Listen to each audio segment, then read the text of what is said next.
time. Stop that. Telling your age. Back in the day. We ain't gonna say how long we've been. Right. I mean, how many, depending on how many back, you gonna say. We go back like 2-3 minutes ago. I know. 2 Cadillacs on the flat or something like Right. that. I'll tell the truth. We go back over 20 years, even though I'm only 20. We're gonna leave it at that. We're gonna leave it at that. Y'all gonna laugh at me. We're gonna say when penny candy was literally a penny. There you go. All right, so starting off, we want to welcome you to the new show broadcasted live on UBM. Thank you to our listeners. Thank you for everybody. We want to thank all the supporters. We want to thank the Facebook. Also, we want to let you guys know, check us out on Facebook, Visions of the Green. Also, 13 Green Entertainment. Akila Hershey Kisses on Facebook. Yes. Victor Ruler on Facebook, aka Timothy Rodgers. Instagrams. Instagram, Boss Chick Hershey Kiss. Look me up. Instagram, Victor Ruler. And I'll be Miss Quinny Green on Facebook. 13 Green Entertainment on Facebook. Visions of the Green on Facebook. Visions of the Green on Instagram. And Queenie Hands Too Blessed on Instagram. First thing we want to talk about is our topic of the day. Topic of the day. Topic of the day brought to you by Mr. Victor Ruler. The word thirsty. Thirsty. Where did the word thirsty come from?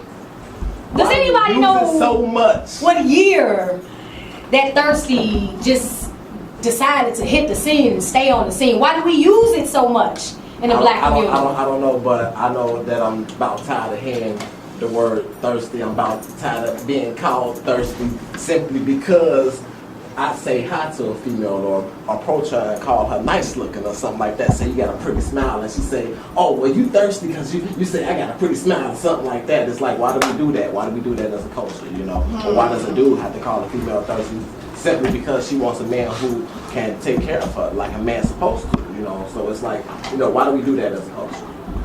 Well, I think thirsty originally or probably came from, because of course when you're thirsty, you're in need of water, you are in need of liquid, you are in need of quenching, you are in need. Are you gonna go Webster? I'm gonna go Webster. I'm gonna go thesaurus. Webster. I'm gonna go Urban Dictionary real quick. Let's do that. I'm about to look it up. Thesaurus. Then we're gonna go thesaurus on you. All right. So I guess with the thought of what thirsty is you need water. So it just boosts it, you know, because But let's think about it that. always describes something in need. You say she thirsty, he thirsty, he in need of you. But how do you feel when you're thirsty? You feel dehydrated. Your mouth dry. Parched. You're parched, right? Yeah. Right. Yes. Right. So when you approach a female, is your mouth dry? Right. You approach a female, nigga, your mouth dry. That means your breath stink, right? In a sense. You know. I'm just saying. All right. According to the Urban Dictionary, thirsty means 1, too eager to get something. Number 2, desperate. So, you know, they always got to put a sentence down there. Hey, girl, what's up? Look, you looking real nice. Can I get your young number? Girl, under breath. Thirsty. So, I don't know. So how did eager to get something Becomes a bad thing? Is that what we're how did they get in tune with the word thirsty? Because thirsty, of course, is you are in need of water or you are in need of something to drink. So how does that, how did that get together with eager or something? I don't know. In my opinion, I'll probably say depends, because if somebody gonna call me thirsty, I'm gonna embrace it. Okay. I'm gonna take it that way, because I'm gonna take what you trying to throw in my face and flip it. Okay. If you think I want you that bad and you gonna call me thirsty, and if I'm gonna act like I want you that bad, I'm gonna embrace it. Yes, I'm thirsty. All right.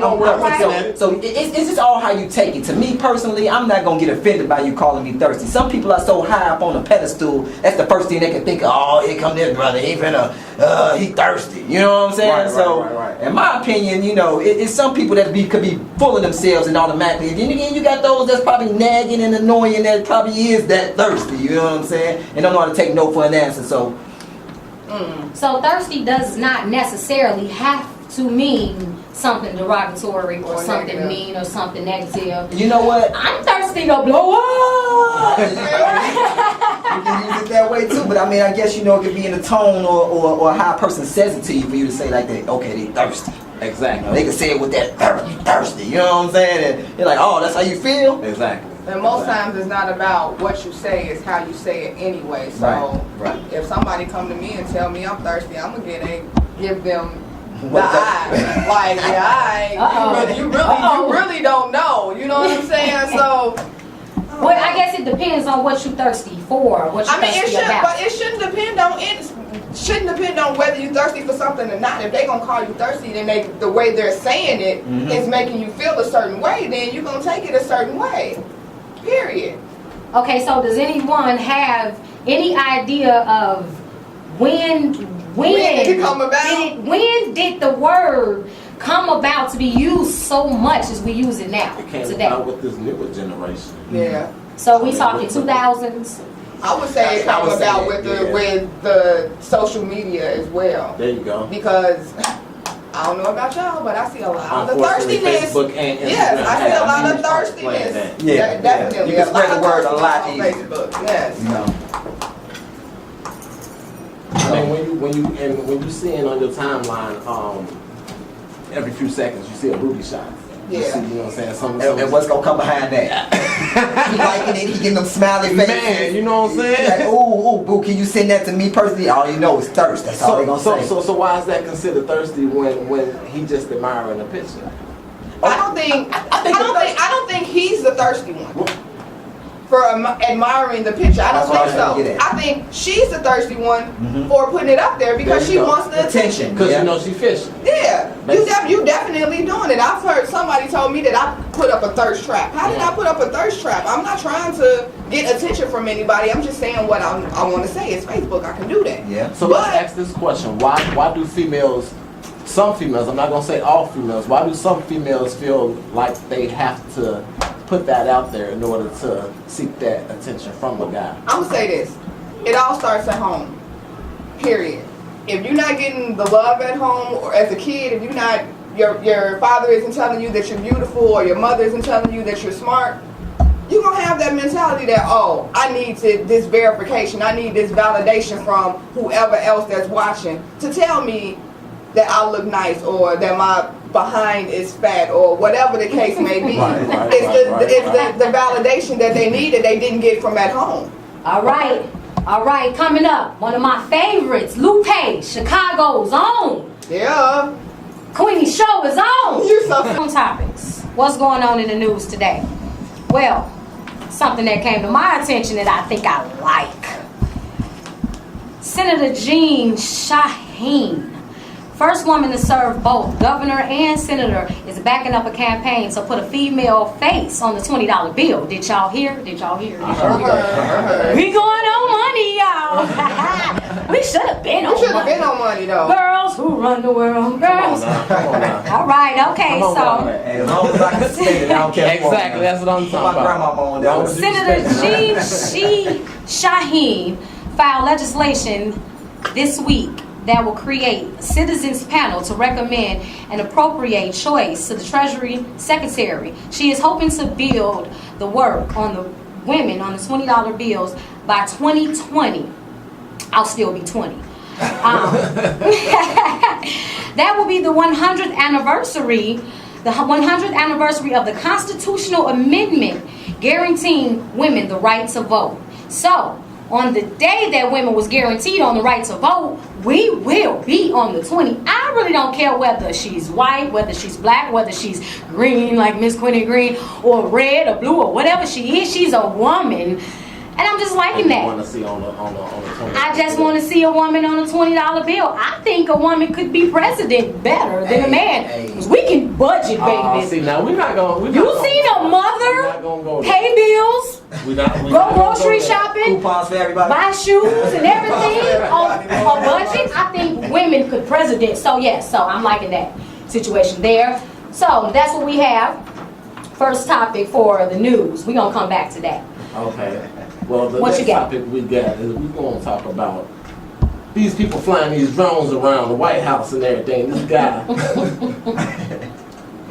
Doug Hughes, according to CNN, he boarded a small personal aircraft, a gyrocopter that flew an hour from Maryland into restricted airspace into basically Washington and landed on the west lawn of the Capitol building. What y'all think about these drones going on and how people flying them around basically invading everybody's privacy? I mean, That's already happening. I feel like they're gonna use them things to their advantage. I mean, they're gonna be spying on all type of people. Like, Well, they already have. well, I mean, yeah, but I mean, this is gonna be the new era for the people time. I mean, come on now. It's got sophisticated. He ain't gotta get in the bushes and get his knees and He ain't got to do none of that. Like, He controls haven't it from a cell phone. Haven't you been on your phone and you've been on, well, maybe just me, but have you ever been on your phone for a certain amount of time and you get that clicking or you start hearing yourself and our privacy is being invaded at that point because you said something. Yeah, they listening in to our conversation. Everything. I don't think listening in to the show tonight. We got cameras everywhere on the front of our phones, the back of our phones, so that you know they watch off with their own. Nah, they're not young. I think the blue light's not. I think those blue light, red light cameras. I don't think red light, blue light. It flashes a bright white light. When somebody run that light, it be like, bling. Everybody be like UFO sighting. But yeah. So I mean, I think it's just. I think it's just a higher form of paparazzi. It's the same thing. It's just invading privacy. Big brother. Big brother. That's what they do. New eye in the sky. There you go. That's what's up. Yeah. Okay, next I want to talk about something that touched my heart. This really touched my heart. Me being a mother of four, this touched my heart. A third grade teacher in Denver has sparked a social media movement after her classroom assignment. I wish my teacher knew. It went viral. Wow. As a part of trust building classroom assignment, Kyle Schwartz asked her students to write down something they thought she should know. Okay. As a teacher, I struggle to understand the reality of my students' lives and how to best support them. I just felt like there was something I didn't know, says Kyle Schwartz. And I just want to take a couple minutes to read some of these letters from these children. Okay. I wish my teacher knew. Sometimes my reading log is not signed because my mom is not around a lot. I wish my teacher knew that I want to go to college. Wow. I wish my teacher knew how much I miss my dad because he got deported to Mexico when I was 3. I haven't seen him in 6 years. Oh, wow. I wish my teacher knew I don't have a friend to play with me. That's deep. I wish my teacher knew I don't have any pencils at home to do my homework. I wish my teacher knew that I was being worried about my mom. She's been very sick and in the hospital. Okay, you're going to make me start crying. I wish my teacher knew I got bullied on the bus and it made me feel sad. Oh. I did. I did get teary-eyed myself. What? I think I saw this, a glimpse of this morning on Facebook or whatever, and the one about I wish my teacher knew that my homework isn't signed because my mama not at home. Mm-hmm. Yeah, that kind of made me upset. Like, I don't have any kids, but I see a lot of people that are having kids or have had kids and they really don't need them. They don't want them. Yeah, they don't need them. They don't want them. They're not at home. I see more people in the clubs kicking the bobos than they are taking care of their kids, and that bothers me. It really, really bothers me. And the real sad part is that you got people out here that actually want children. Exactly. Because I myself, for one, I don't have kids, but I want some one day. Right. But I would never, ever, I mean, the kids wouldn't have to go to school. You know what I'm saying? Write their teacher a letter like that. Well, see, the problem is, in my eyes, with this particular subject is, a lot of people are getting impregnated or having kids just for the sake of doing it and not necessarily realizing that you have to take care of this life once it's here. Absolutely. You know what I'm saying? So they'll have kids and be like, oh, well, I'm still young, so I'm still going to go to whatever club it is tonight. Well, my mama going to babysit my kid for me, or I don't have to check his homework, or I don't need to do this. And that really, really bothers me. Okay, let's take it out of the clubs, though. Let's take it out of the clubs. You have, and this touched my heart, reason being because, like I said, I am a mother of 4. My oldest is 16. My next to the oldest is 14. You 20, right? Yeah. I'm 20. Oh yeah. Oh, I forgot about that. Oh well, it's out the bag. Cat's out the bag. Queen ain't 20. But yeah, my children are between 16 and 7, and everyone that knows me knows that I'm in the club when I'm working, when I'm doing business. 13 Greene Entertainment, that is my entertainment company, my record label. I have artists, we deal with models, we deal with a lot of people. And for me, my work takes me away from home. But that's different though. Right. It's different. It's not different. It is different because you're providing for your family by doing so. But I'm talking about there's no difference because my job, just like right now, we're on the radio. Right. Friday, I have to be in Jersey. 2 weeks ago, we were in, 3 weeks ago, we were in Jersey. Then, month before that, I was in Washington. I go out of town a lot. I'm doing this. Though. That's different. But see, it's not different because when you're away from home, no matter what it is, it's still being away from home, and you might not have that time with your children. And to your children, it doesn't make a difference whether you at the club, whether you at work, whatever it is, you are not there. I think it does. For us, it does. It makes it does and it doesn't because I come from a single parent home. My mom had 3 jobs when I was growing up.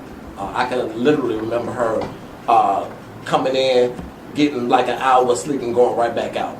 So it's like when you come from that type of environment, even though I miss my mom, I missed her dearly, but I knew that she was out working and I knew that she had something to do in order to take care of us. So I understood that. She explained that to us. So I feel like if a parent does that, there is no issue, you know what I'm saying? Because the time that is spent with them is precious. Exactly. So you understand that. You understand, okay, we spending this time now, we're going to have a blast, but I know mama got to go do this. Right. Yeah, but a lot of people So I guess don't do it is that. A lot of kids that take it the wrong way. Some people feel like because you're out there providing for your kids and you're doing this, that, and the other, that you feel that you're doing the right thing. I'm a father of 2 kids myself.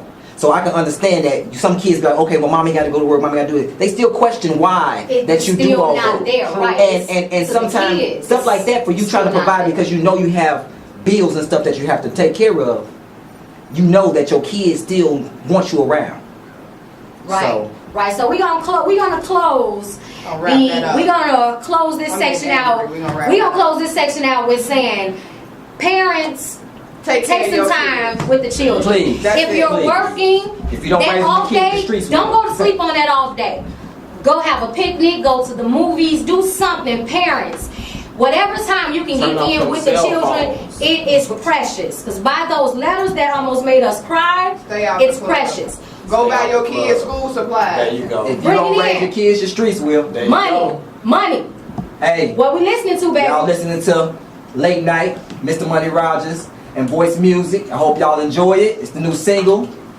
Call requested. This is a hot joint. In the building. The song that you just heard, that hot new track, requested. We're going to tell you how to download it, get it in. Definitely. We are going to hear from the 2 gentlemen that blessed us with that song. So, first question I want to ask. Well, you know what? Introduce yourselves for us, fellas.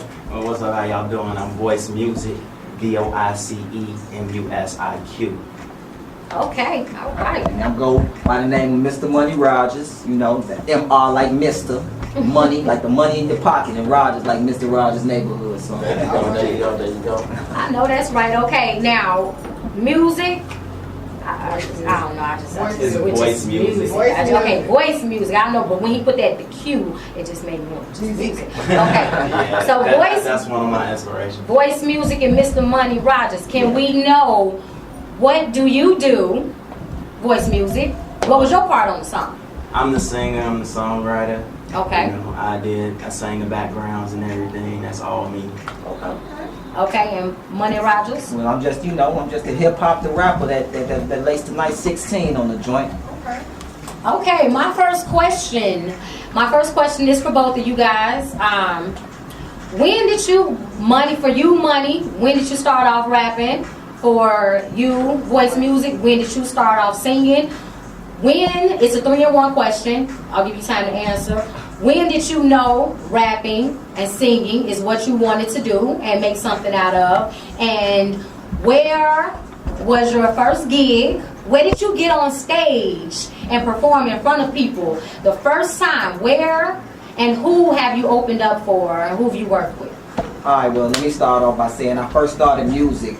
Actually, I was always been in love with music, but my first part when I was like, okay, let me do this. I was freestyle battling like when I was like 12 years old. I did a few freestyle battles. I never at the Rainbow actually, you know. GCI had a skate jam. They had battles in the middle, and I kind of won like 2 of them in a row, like for $500 each. That's when I knew, like, man, I'm on to something.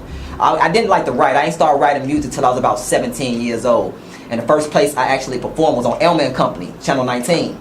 Okay. And so I performed there on Channel 19 was my first time actually doing rap on TV, performing. And ever since then I've been writing and just coming up with music and stuff like that. So I actually started doing that. I've opened up for, I opened up for a lot of people like Young LA, Young Dro, Bone Crusher, Bobby Valentino, Pleasure P, it's so many other, Shauna, I opened up for her, Do or Die. So I kind of opened up for a handful of people, a lot of people from Chicago that I've opened up for. But I've been blessed, I'm still grinding and I'm still working hard. That's what's up. All right. Well, I started singing when I was about 9 years old, but I wasn't really like, my mom was like, "Well, stop making that noise, boy." So I'm just like, okay. So I just kept on singing, and I just kept it to myself because my mom just like shut it down, like, "No, you can't sing." So it was one day, I went out with my friends and we went to go see this producer, and he was like, "Sing something," and my mom's like, "Where you going?" I'm like, "I'm going to see." "You can't sing." So I finally just like, all the practice and everything, going in the room, being by myself, just sitting there singing, humming tunes, and I just sang for her, and she just looked at me like, "I didn't know you could sing like that." Wow. So as time went on, I met Money in high school, and what people don't really know about Money is Money used to be in a singing group with me called For You.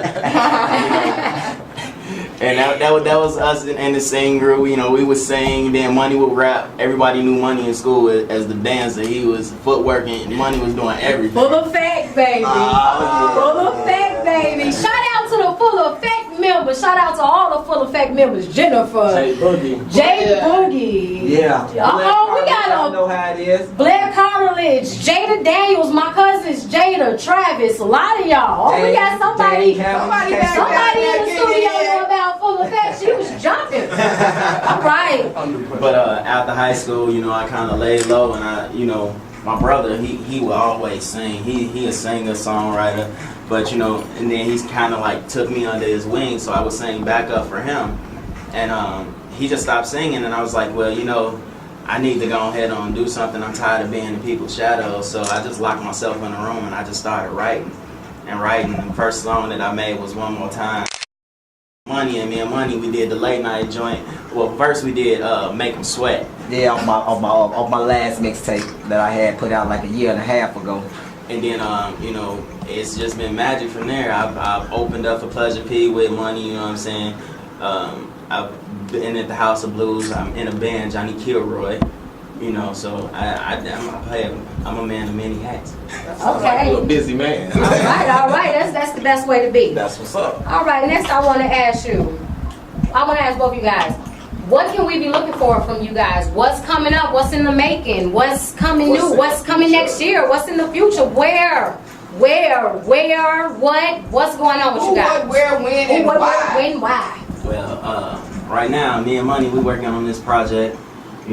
It has no name, no title yet, but we do know the next song on the list will be Twerk. Look out for that. That's what's up. Yeah, we also we got a lot of stuff in the works right now. We got a listening party that we gonna actually have back in June, coming up in June. So people can listen, and see what we got to come out and support and listen to some great music. Me and him putting the album together is almost like how Tiger and Chris Brown put a joint together. So it's gonna be some nice stuff, but with a Chicago feel, with an old school vibe, with a new urban, feel to it. So that's what's up. All right. Okay. And lastly, where can we find you guys? You can find me at Reverb Nation. That's voice music. You can also find me on SoundCloud. That's Voice, aka Mr. 3 a.m. Well, you can find me pretty much everywhere. I'm at your local grocery. No, let me stop. No, but you can find me. I'm on YouTube. You can find me, Mr. Money Rodgers, on YouTube. Check out some videos, some songs. You can catch me on Reverb, on SoundCloud, and Mr. Money Rodgers. Got old joints on there, stuff that y'all might be never even heard that probably y'all think is hot. You know what I'm saying? So you can check me out there. You can follow me on Instagram at Mr. Money Rodgers. That's no dot in between. MrMoneyRoggers. And Facebook and Mr. Money Rodgers as well, like the fan page or whatever. I follow people back, man. I'm a humble individual, and I work with people. You want to feature? Holla at your boy, man. Real talk. That's what's up. That's what's up. All right. I just like saying that. I just like saying that. Okay, well, that was Mr. Money Rodgers and Mr. Voice Music. You have all of what you need to find them. We will continue to be playing that song. You will hear that song for the next 3 weeks. It will be in rotation on our show. We want to thank you guys for coming in, blessing us with your presence. No problem. Anytime. Blessing us with your music, and we definitely look forward to seeing you guys doing big things. Money, hey, nice to meet you. Money, I am so proud of you, baby. Hey, so proud of you. Man, me and this man go back to about 12, 13 years old, man. And just sitting across from you right now, we are truly blessed, and I am proud of you. I'm glad you had me here, man. It's been truly a blessing to get out here and actually get on your show and do something for you. So I appreciate it. All right. J. Cole, baby. J. Cole. Cold world. All right. What y'all think about that song? That song was hot. It was hot. All right. Jones. Jones. Jones. That is my artist. That is actually my artist under my label, 13 Greene Entertainment. I will be with that artist on the 26th in Jersey for his battle. He is a first round battle winner, and he will be winning the second battle. So, y'all will see us very soon. We got our first caller for tonight. What's up? Yes, What up? Greene. How you doing? Who we talking to? Hey, boo. That sparked something there. No, that's my homie, y'all. What's up? Hey, homie. Yeah, that's the people, man. That's like friendships on homie, not homie. Exactly. Oh, not the homie level. No, not that homie. Not that kind of homie. The word friend has multiple meanings. Oh, Yeah. All right. Well, thank you for calling in. Appreciate you, bro. Thank you for calling in. What? Go ahead. I was just calling. I just want to see what the show was about. I thought you were posted on Facebook. I just want to know what it was about. I didn't know you were doing the show, and Well, you must have missed the flood, the Facebook flood that I did earlier this week and last week. But we got different topics every week, different music every week. So check in. We appreciate you. What you are. think so far? I'm sorry. I said, what you think so far? Oh, yeah, that's fine. Just playing. I'm sorry. All right. That's my new artist. Okay, so just to give you guys a little bit of history on what we are and what we here doing, what we are going to be doing. Visions of the Greene is the show. We're going to have a lot of topics for you. We're going to keep somebody in the booth. My goal is to advertise and promote everyone that I can from Chicago looking to do something with their life, looking to start businesses, looking to entrepreneur this world of Chicago. And I say this world of Chicago because I think we way more than just a city, baby. This is a whole new world when you step up in Chicago. It's true. Everybody copies off us. That's right. So we will be bringing the motivation to you. We will be keeping something spiritual for you and let you know what's going on around the world. So definitely continue to tune in Fridays, 8 to 9 p.m. Thank you for calling in, caller. Appreciate you, bro. Thank you. Thanks for having me. Yep. Yeah. All right. What we got going on next? Okay, now, this is something that I want to bring to the show. We will always have a spoken word poetry session There we go. for the show. Now, snap. Tonight's spoken word poem will be brought to you by Miss Queenie Greene. That's me. Visions of the Greene. Visions of the Greene. Ambitions and goals all wrapped up in said dreams. Looking for a way out without a doubt. For the being with clout has doubt. For the being with doubt has no clout. Visions began as an adolescent with no direction or recollection of a higher connection, just passing time away. In the streets they thought she'd stay, but in time the direction with no recollection of the most high connection connected to what was heaven sent.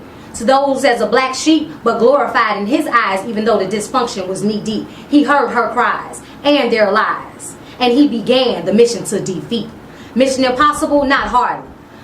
As the unknown Greene glassed through the scene, invading the veins, clean but mean, intercepting the thoughts, the actions, the tapes, lifting you high, Bob Marley.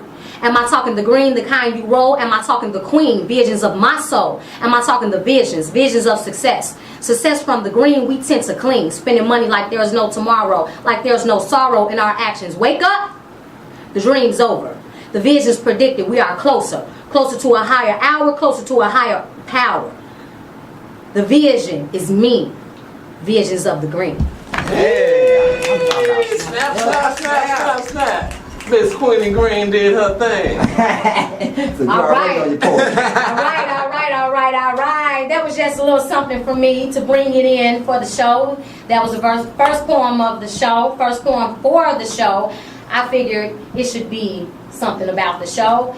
And for the people that know me personally, you know that poem was my soul. That poem described my life. That poem described where we were as adolescents and where we have grown, where we are now as adults. The show goes on. So we want to bring in some more music to you. This is another one of my favorite songs. Rico Love. Nope, nope, not Rico Love right now. We got Beyonce on, baby. Smack it. Time to dance. Let's get it. Rico Love Alive. I think that really described tonight. Closing out Visions of the Greene with Miss Queenie Greene. Akiva the Hershey And Victor Ruler. We want to thank our guests for coming in. Appreciate y'all. Yes. We want to thank our listeners, and we want to thank our callers. Remember, tune in every Friday night from 8 p.m. to 9 p.m. Visions of the Greene, baby.